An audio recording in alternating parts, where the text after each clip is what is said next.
Hello friends, welcome back to my channel. कैसे हो आप सब? आई होप आप सब अच्छे होंगे। अगर आप मेरे चैनल पे न्यू हो तो प्लीज़ यार चैनल को सब्सक्राइब करो, वीडियो को लाइक करना, शेयर करना। आज की वीडियो है एम्प्लॉय स्टेट इंश्योरेंस एक्ट के ऊपर। तो ये भी किसी बच्चे ने मुझे बोला था कि मैम कमेंट बॉक्स में इसकी वीडियो लाना, तो वो मैं लाई हूँ। मैंने आपको पहले ही बोल रहा है कि आपको भी किसी चीज़ में डाउट है तो आप मुझे कमेंट बॉक्स में लिखना, उसके ऊपर वीडियो ज़रूर आएगी, ठीक है। तो अब वीडियो को आगे बढ़ाते हैं। इस एक्ट को देखो, पढ़ने से पहले इसका मीनिंग जानना बहुत ज़रूरी है। इसकी हम प्रोविजंस पे नहीं पहले आएंगे कि इसमें क्या क्या आता है। सबसे पहले मीनिंग देखो, इससे कवर एम्प्लॉय स्टेट इंश्योरेंस से इसका मीनिंग जो है कि एम्प्लॉयज़ के लिए बना है।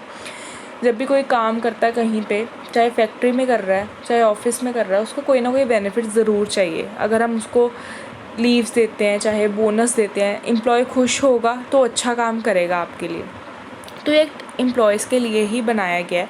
इधर एक लाइन भी लिखी गई है कि हमें सर्टन बेनिफिट्स प्रोवाइड करने हैं। किसको प्रोवाइड करने हैं? एम्प्लॉयज़ को प्रोवाइड करने हैं। सिकनेस में मैटरनिटी लीव्स होती हैं, ठीक है। एम्प्लॉयमेंट को अगर इंजरी है उसके लिए, तो ऐसे बहुत सारे बेनिफिट्स होते हैं, बहुत ज़्यादा चीज़ें होती हैं कि जो इस एक्ट में हमें मिलती हैं। बट कुछ कंडीशन है कि ये एक्ट सब पे अप्लाई नहीं होता। किस पे अप्लाई होता है वो हम देखते हैं। एंड इसमें एक ये चीज़ है कि ये जो एम्प्लॉय स्टेट इंश्योरेंस एक्ट है वो कंपनसेशन एक्ट से बहुत बड़ा है, वाइडर है। चलो ये देखते हैं किस किस को कवर हो, मतलब किस पे ये लागू होता है। तो इधर एक लाइन मैंने मार्क की है यहाँ से। तो एम्प्लॉय स्टेट इंश्योरेंस एक्ट है वो कवर होता है जो भी पर्सन एम्प्लॉय फॉर वेजेस, जिनको भी वेजेस मिल रही हैं, और in connection with A work of factory, जो भी बंदा फैक्ट्री में काम कर रहा है बट उसकी जो सैलरी है वो कितनी होनी चाहिए, किससे ज़्यादा नहीं होनी चाहिए, 21,000 से ज़्यादा नहीं होनी चाहिए पर मंथ। अगर आपकी सैलरी 21,000 है, ठीक है, या उससे कम है, तब भी ये जो एक्ट है आपके ऊपर लागू होगा। अगर उससे ज़्यादा है तो इसके जो बेनिफिट्स आपको आपके ऊपर अप्लाई नहीं होते हैं। तो सबसे पहले कंडीशन तो यही है, जो मेन कंडीशन आपको हमेशा लिखनी चाहिए इंट्रोडक्शन में, उसके मीनिंग में, कि हाँ यार ये एक्ट किस पे अप्लाई होता है, अप्लाई किस पे होता है। तो ये मेन चीज़ है जो आपने लिखनी है। अब इसकी एम्प्लॉय स्टेट इंश्योरेंस की कॉर्पोरेशन है, उसकी इस्टेब्लिशमेंट की बात करेंगे। मतलब इसमें 2-3 क्वेश्चंस ना इंपॉर्टेंट है। ये इस्टेब्लिशमेंट वाला, एक कंट्रीब्यूशन वाला, एक बेनिफिट्स वाला, आपने पेपर्स में, पास्ट ईयर पेपर्स में देखा होगा।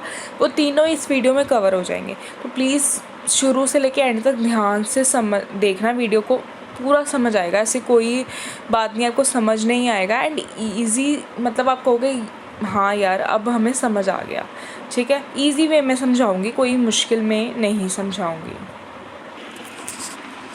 अब ये जो एम्प्लॉय स्टेट इंश्योरेंस कॉर्पोरेशन है, ये इसलिए बना है कि हम ये जो एम्प्लॉय स्टेट इंश्योरेंस स्कीम को रेगुलेट कर सकें, ठीक है।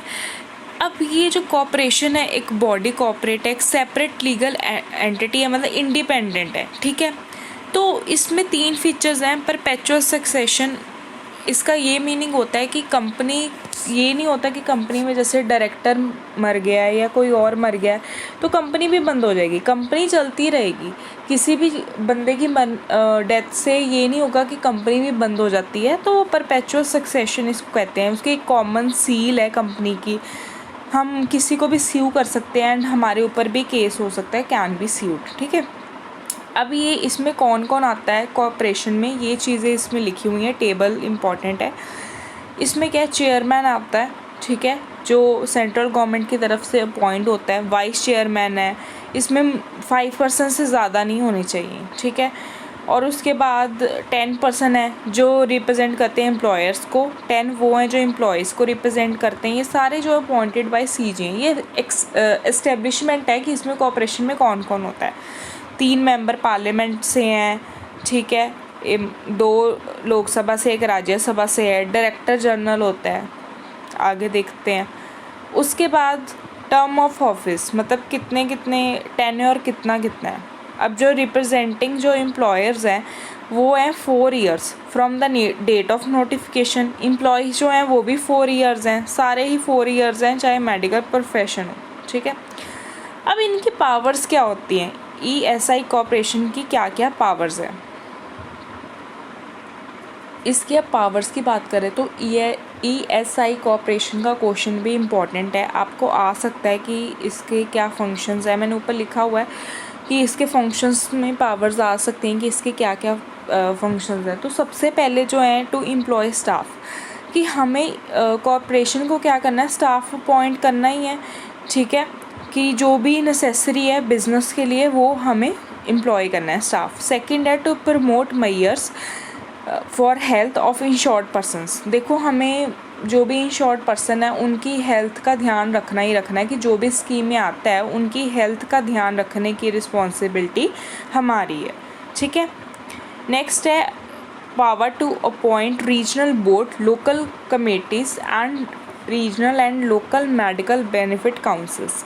अब इसमें क्या है, कॉर्पोरेशन को अपॉइंट क्या करना है, रीजनल बोर्ड्स को करना है, लोकल मेडिकल बेनिफिट काउंसिल्स को करना है, कि उनको देखो हर काम एक, जब हमने ये कॉर्पोरेशन बनाई है तो यही तो नहीं ना करेगी, आगे काम बांटना है, तो ये सबको पॉइंट, ये जितने भी दिए हैं इनको अपॉइंट करना पड़ेगा, इनको पावर्स देनी पड़ेंगी जो भी एज़ पर द रेगुलेशंस है, कि ये आगे फंक्शंस परफॉर्म कर सकें, ठीक है, ताकि हम जो भी स्कीम के अंदर आ रहे हैं उनको प्रॉपर बेनिफिट दे सकें।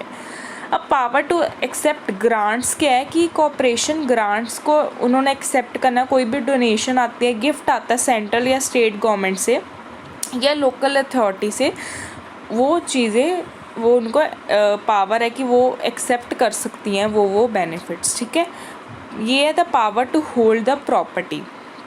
कॉर्पोरेशन क्या कोई भी एक्वायर कर सकती है या होल्ड कर सकती है प्रॉपर्टी, चाहे वो मूवेबल हो या इमूवेबल हो, ठीक है, या किसी में भी इन्वेस्ट कर सकती है या री इन्वेस्ट कर सकती है, कोई भी मनी रेज कर सकती है, लोन, ठीक है। एंड इसमें क्या है, देखो अब आप कहोगे मैम इसमें बहुत कुछ है, देखो पॉइंट्स को याद रखना है एंड अंदर क्या क्या दिया है वो थोड़ा सा दिमाग में रखना है। ज़रूरी नहीं होता कि एक एक पॉइंट हमें याद हो कि अंदर क्या लिखा गया है। अब अगर मैंने आपको समझा दिया कि पावर टू एक्सेप्ट ग्रांट्स, आपको याद होना चाहिए कि यार कोई भी सेंट्रल गवर्नमेंट से, स्टेट गवर्नमेंट से कोई भी बेनिफिट अगर मिल रहा है तो वो हमें एक्सेप्ट करना है। तो ज़रूरी नहीं है कि आप यार ये लाइन प्रॉपर आपकी शीट पे भी लिखी, नहीं, ये पॉसिबल नहीं है। आपको ये पॉइंट ही याद रह जाए वही बहुत बड़ी बात है। तो मेन फोकस रखना है कि पॉइंट्स को याद रखना है, उसके अंदर जो भी मटेरियल दिया हुआ है उसके कीवर्ड्स याद रखने हैं। कि जैसे पावर टू एक्सेप्ट ग्रांट्स है तो उसमें कीवर्ड है central government, state government, local authorities, उसको अपनी लैंग्वेज में लिखना है। मैंने आपको पहले भी बोला था कि ऐसे नहीं होता कि हम एक एक वर्ड को रट्टा मारें, ऐसे नहीं कर भी नहीं सकते हैं, इतना नहीं कर सकते, सिर्फ पॉइंट्स को याद रखा करो, उसके कीवर्ड्स को याद रखा करो, ठीक है। नेक्स्ट है wasting of property in the corporation. कि कहते कोई भी हमें प्रॉपर्टी इस इस्टेब्लिशमेंट के पहले हमारे पास थी तो हम इस कॉर्पोरेशन में उसको दिखाएंगे, बुक्स में अपनी दिखाएंगे, कोई भी इनकम या एक्सपेंडिचर उसका हो रहा है वो वाली प्रॉपर्टी से, वो भी हमें बुक में अपनी शो करना पड़ेगा अकाउंट्स में। नेक्स्ट है पावर टू अपॉइंट इंस्पेक्टर्स। हमारे पास कॉर्पोरेशन के पास पावर है, अगर मैं बोलती हूँ हमारे पास, तो वो मैंने अपने आप को कॉर्पोरेशन समझा हुआ है, ये मत कहना कि ये पीपल्स के पास है, तो चलो मैं कॉर्पोरेशन ही यूज़ करूँगी, आप कंफ्यूज हो जाओगे। कॉर्पोरेशन के पास पावर्स है कि वो इंस्पेक्टर्स को अपॉइंट कर सकती है, जो भी ये काम करने के लिए फिट हैं, इधर लिखा हुआ है, जो भी रेगुलेशन में लिखा हुआ है उसके अकॉर्डिंगली। नेक्स्ट है पावर टू डिटरमाइन कॉन्ट्रीब्यूशन। जितना भी अमाउंट ऑफ कंट्रीब्यूशन है इनके पास पावर है कि उसको वो कैलकुलेट करें कि जो हमने उन एम्प्लॉयज़ को देना है, ठीक है, in respect of employees of factory which has not furnish और मेंटेन एनी पर्टिकुलर्स और रजिस्टर्स, ठीक है। नेक्स्ट है पावर टू एस्टेब्लिश और मेंटेन हॉस्पिटल्स। इनके पास पावर है कि एस्टेब्लिश कर सकते हैं या मेंटेन कर सकते हैं हॉस्पिटल्स या डिस्पेंसरीज, जो भी इनको लगता है कि ये ज़रूरी है, या एग्रीमेंट भी कर सकते हैं लोकल अथॉरिटी से, प्राइवेट बॉडी से, इंडिविजुअल से मेडिकल ट्रीटमेंट के रिगार्डिंग। नेक्स्ट है पावर टू मेक रेगुलेशंस। अब इनके पास पावर्स हैं कि ये कुछ भी इनको लग रहा है कि यार ये रेगुलेशन तो आनी चाहिए, तो उनको सेंट्रल गवर्नमेंट से प्रायर अप्रूवल लेना पड़ेगा, पहले गवर्नमेंट से पूछना पड़ेगा कि ये हम काम कर सकते हैं, तभी ये काम कर सकते हैं। इसकी थी ये पावर्स। नेक्स्ट आ रही है इसकी ड्यूटीज़। की ड्यूटीज़ क्या है ESI कॉर्पोरेशंस की। सबसे पहले है मेन ड्यूटीज़ हैं ये बजट एस्टीमेट्स, ठीक है। तो every year in each year एक बजट बनाना ही पड़ेगा, इतना इतना एक्सपेंडिचर हमारा होगा, उसके अकॉर्डिंगली हमें चलना पड़ेगा। Maintenance of proper accounts, corporation को एक प्रॉपर अकाउंट्स मेंटेन करने हैं जिसमें सब कुछ करेक्ट, कोई भी मैनिपुलेशन नहीं होनी चाहिए, सब कुछ शो करना है कि ये खर्चा हुआ है, सब कुछ शो करना है। ऑडिट, ऑफ कोर्स उसको एनुअली ऑडिट भी करवाना पड़ेगा कैग से, जिसकी फुल फॉर्म लिखी हुई है controller and audit general of India, ठीक है। एनुअल रिपोर्ट भी सबमिट करनी पड़ेगी। नेक्स्ट है budget audited accounts and annual report to the place before parliament, उसको ये जो भी बजट है या रिपोर्ट्स हैं उसको पार्लियामेंट के आगे पेश करना पड़ेगा। Valuation of assets and liabilities, वो कहते हैं कि कॉर्पोरेशन को इंटरवल ऑफ 3 ईयर्स, 3 सालों के इंटरवल में क्या करना है, अपनी एसेट्स एंड लाइबिलिटीज़ की वैल्यू करनी है। एंड ये सब जो काम है किसके अप्रूवल से होगा, सेंट्रल गवर्नमेंट के अप्रूवल से। Next very very very important question क्या है, बेनिफिट्स, जो आपने अक्सर आप देख लेना प्रीवियस ईयर क्वेश्चन पेपर्स खोल के, ये क्वेश्चन आपको दिखेगा ही दिखेगा। एंड अगर आपको क्वेश्चन नहीं भी दिखता उसके एम्प्लॉय स्टेट इंश्योरेंस है, अगर आपको कोई भी क्वेश्चन आता है तो आप बेनिफिट ज़रूर उसके लिखना। एंड ये चीज़ बहुत ही इंपॉर्टेंट है, बेनिफिट ध्यान से समझना। कॉर्पोरेशन का कम चांस है, आया हुआ है क्वेश्चन कॉर्पोरेशन का भी, इसलिए मैंने आपको करवाया है कि उसमें कौन कौन रहता है कॉर्पोरेशन में, उसकी क्या पावर्स हैं, क्या ड्यूटीज़ हैं, मैंने आपको सारी पढ़ाई हैं। But benefits very very important question है इस चैप्टर का, इसको तो बिल्कुल नहीं आपने छोड़ के जाना। तो जो भी बेनिफिट्स हैं जो हम पढ़ने लगे हैं तो उसमें कुछ ना कुछ है कि ये बेनिफिट्स आपको कैसे मिलेंगे, ठीक है, कितने डेज़ में मिलेंगे, क्या क्या मतलब चीज़ें हैं जिसके अकॉर्डिंग अगर ये सब कुछ फॉलो होगा तब जाके ये आपको बेनिफिट मिलेंगे। ये नहीं होगा कि सिकनेस बेनिफिट्स मिल जाएंगे अगर हम बीमार होंगे, बहुत कंडीशंस होती हैं, ये कंडीशंस फुलफ़िल होती हैं तब जाके कोई बेनिफिट मिलता है, तो कंडीशंस को याद रख। हाँ, अब ये बेनिफिट्स में जो जो पॉइंट्स हैं वो आपको लर्न ज़रूर करने पड़ेंगे, बिकॉज कंडीशंस को आप नहीं छोड़ सकते। जो मैं आपको पहले बता रही थी कॉर्पोरेशन में जो पावर्स एंड ड्यूटीज़ के पॉइंट्स थे, उसमें आप हेडिंग्स को लर्न करिए एंड जो बीच में लिखा हुआ है वो आप अपनी वर्डिंग में लिख सकते हैं। ये नहीं लिख सकते बिकॉज ये एग्जैक्ट आपको जितने डेज दिए हुए हैं, जितना सब कुछ दिया है, वो नहीं आप चेंज कर सकते। चलो हम पहला बेनिफिट पढ़ते हैं, वो है सिकनेस बेनिफिट। सिकनेस बेनिफिट जो मिलता है, सबसे पहला पॉइंट है वो मॉनेटरी बेनिफिट है, मीन्स वो कैश में ही आपको मिलेगा। तो जो जो पॉइंट इंपॉर्टेंट है वो ही करवा रही हूँ, तो उतने ही लर्न कर लोगे तो बढ़िया रहोगे, बाकी आप अपनी लैंग्वेज में भी लिख सकते हो। तो ऑफ कोर्स जो इंश्योर्ड पर्सन है, जो भी स्कीम में है, जिसने भी इंश्योरेंस करवाई है, तो वो ही ये बेनिफिट को क्लेम कर सकता है। ये एक सिंपल पॉइंट है, ठीक है। मेन पॉइंट था कि ये कैश में मिल सकता है।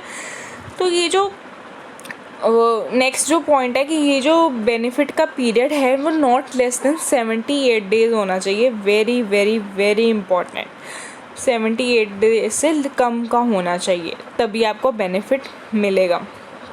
कैसे मिलेगा, वो कहते हैं कि जो इंश्योर्ड पर्सन है उसको सिकनेस बेनिफिट मिले, किसी को भी नहीं मिलेगा for the first 2 days of sickness. No insured person is entitled to the sickness benefit. कोई भी इंश्योर्ड पर्सन को सिकनेस बेनिफिट नहीं मिलेगा पहले 2 दिन सिकनेस के। अगर आप कहो कि हमें जी बुखार हुआ है, 2 दिन हो गए हैं, कुछ हो गया है, तो 2 दिन तो वो देते हैं आराम से ठीक हो जाओ, उसके बाद शुरू होगा, तो 2 दिन तक का तो कुछ नहीं आपको मिलेगा, ठीक है। तो वो कहते हैं कि सिकनेस अगर रीअकर हो जाती है विदिन 15 days, पहले 2 दिन तो कुछ नहीं मिला, फिर 15 दिन बाद फिर वही बीमारी होगी, फिर ही shall be eligible to recover the benefits even for first 2 days। Very very very important point, दोबारा समझाती हूँ। देखो बेनिफिट्स को आराम से समझना पड़ेगा, वो पहले कॉर्पोरेशन को इसलिए मैंने जल्दी करवा दिया, वो इतना पॉइंट्स पे बस आप वो इजी था, यहाँ पे ध्यान से समझो। ये कहते हैं कि आपको कोई सिकनेस हुई है, पहले 2 दिन तक आपको कुछ नहीं मिलेगा, बट ये है कि 15 दिन के अंदर अंदर ही फिर से वो आपको सिकनेस हो जाती है, तब वो आप एलिजिबल हो बेनिफिट के लिए। बेनिफिट के लिए, और पहले 2 दिन जो सिकनेस हुआ वो वाला भी आपको बेनिफिट मिल जाएगा जो आपको कह रहे थे कि नहीं मिलेगा, वो कह रहे हैं। नेक्स्ट पॉइंट है कि सिकनेस बेनिफिट नहीं मिलेगा for more than 91 days in any 2 consecutive benefit periods, कि 91 डेज से अगर ज़्यादा हो गया टाइम तब आपको सिकनेस बेनिफिट नहीं मिलेगा। एंड ये जो मिलेगा ना बेनिफिट, द रेट जो है इसका वेरी इंपॉर्टेंट है कि 70% ऑफ स्टैंडर्ड बेनिफिट रेट, ठीक है, मतलब 70% जो डेली वेजेस हैं उस पर्सन की, जितना भी उसने कंट्रीब्यूट किया उतना आपको बेनिफिट मिल जाएगा। देखो आप स्कीम में आए हो, आपको कुछ ना कुछ उस पर आपका कटता ही रहेगा, आपको नहीं डालना पड़ता ऑटोमेटिकली। अगर आप स्कीम में आ जाते हो तो कटता रहता है, एंड जब ये बेनिफिट्स आपको मिलते हैं तो वही पैसे फिर रीयूज़ हो जाते हैं, ठीक है। नेक्स्ट क्या है, एक्सटेंडेड सिकनेस बेनिफिट भी है इसमें, अगर टीबी है, ठीक है, तो कहते हैं कि अगर हमारी कॉन्टीन्यूस एम्प्लॉयमेंट है 2 सालों के लिए एंड हम पेबल हैं फॉर 156 डेज, कंडीशन है इन 4 कॉन्जिक्यूटिव कॉन्ट्रीब्यूशन पीरियड, तो हमें कितना मिल जाता है 80% ऑफ एवरेज डेली वेजेस। पहले देखो, पहले कितना था याद करो, पहले था 70%, बट एक्सटेंडेड ये है कि जब डिसीज़ ही जो हमारी सिवियर डिजीज़ है तो उसमें 80% हो जाती है, बट कंडीशन ये है कि 2 सालों के हमारी कॉन्टीन्यूस एम्प्लॉयमेंट होनी चाहिए। नेक्स्ट है, अगर हम स्टेरिलाइजेशन ऑपरेशन पे जाते हैं तब कितना मिलेगा, इसमें यही है, इसमें 100% हो जाता है। देखो 3 चीज़ें हैं, जो नॉर्मल है उसमें आपको 70% है, फिर से वेयर टीबी वगैरह में 80% है, बट अगर स्टेरिलाइजेशन ऑपरेशन है उसमें आपको 100% है। तो ये हेडिंग्स बना के बेनिफिट तो आराम से इसके 4 पेज बन जाएंगे, इसके कंडीशंस लर्न करोगे तो आराम से इसके बन जाएंगे, तो ये इसलिए बहुत इंपॉर्टेंट है। तो ये तीनों आपको याद हो गए होंगे सिकनेस बेनिफिट कब मिलते हैं। नेक्स्ट जो है वो मैटरनिटी बेनिफिट है। नेक्स्ट हम बात करें मैटरनिटी बेनिफिट की, ये भी वुमेन एम्प्लॉयज़ को मिलता है। देखो अगर मिसकैरेज हुई है, कन्फाइनमेंट हुई है, प्री मैच्योर बर्थ होता है, तो बहुत कंडीशंस हैं हर चीज़ में उसको भी मिलता है जिसने अडॉप्ट किया child up to 3 months of age. क्या क्या कंडीशंस है, ये एलिजिबिलिटी है टू क्लेम द मैटरनिटी। इसमें जो कंट्रीब्यूशन होना चाहिए, हमने मतलब वहाँ पे काम किया होना चाहिए फॉर एटलीस्ट 70 days, तभी ही हमें ये बेनिफिट मिलेगा, ऐसे नहीं मिलेगा। सर्टिफिकेट ऑफ प्रेगनेंसी,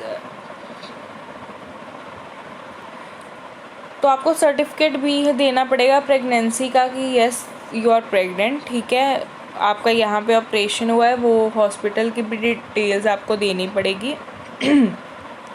इसका रेट क्या होगा, किस हिसाब से आपको दिया जाएगा, तो मैटरनिटी बेनिफिट दिया जाएगा जो स्टैंडर्ड बेनिफिट रेट है, जितना आपका कॉन्ट्रीब्यूशन और ₹25 विच एवर इज़ हायर, ठीक है, ये रेट है इसका।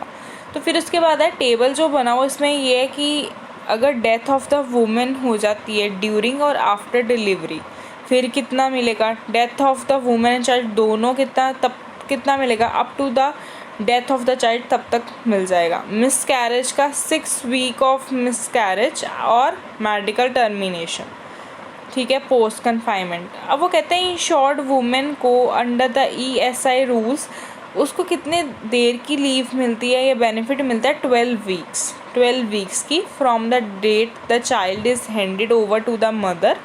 जब चाइल्ड दिया जाता है मदर को, चाहे वो कमीशनिंग मदर है, मीन्स वो असली मदर नहीं है, किसी और ने बेबी को बर्थ दी है फिर उनको दिया, तो 12 वीक्स की उसको लीव मिल जाती है, ठीक है।